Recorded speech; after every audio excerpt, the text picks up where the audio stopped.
नमस्कार दोस्तों, आपका चंद्रमोहन कहानियाँ में बहुत बहुत स्वागत है। पिछली वीडियो में हमने आपसे रामायण और महाभारत के मूल अंतर के बारे में बातचीत की थी। आज हम उसके पात्रों के बारे में बात करते हैं। रामायण काल का युद्ध एक पवित्र स्त्री सीता माता के लिए लड़ा गया, जबकि महाभारत का युद्ध राज्य के बंटवारे के लिए लड़ा गया था। राम का रावण के साथ युद्ध करना एक नियति थी, जबकि कौरवों और पांडवों का युद्ध आपसी द्वेष और ईर्ष्या के कारण हुआ। ये हम सब जानते हैं। रामायण के युद्ध के अंत में रावण के भाई विभीषण को लंका का राजा माना जाता है। श्री रामचंद्र जी का राज्याभिषेक होता है।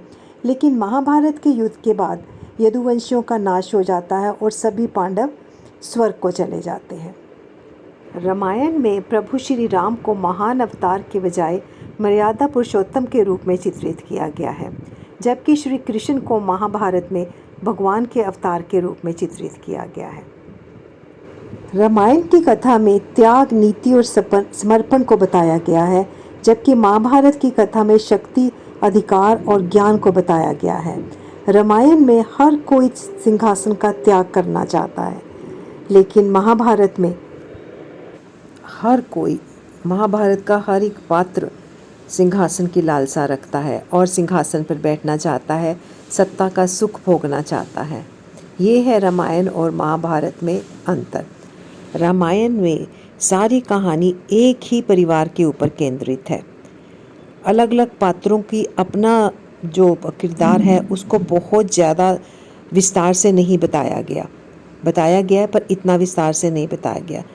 एक ही परिवार के ऊपर जो सारी कहानी है वो केंद्रित की गई है। लेकिन महाभारत में इससे बिल्कुल उल्टा है। वहाँ पर हर एक पात्र का चित्रण बहुत ही विस्तार से किया गया है, और पात्रों का यही विस्तार से किया गया चित्रण महाभारत को एक विशाल ग्रंथ बनाता है, जिसमें शौर्य, ज्ञान, कूटनीति, राजनीति की शिक्षाप्रद, ज्ञानवर्धक अनेकों गाथाएं हैं।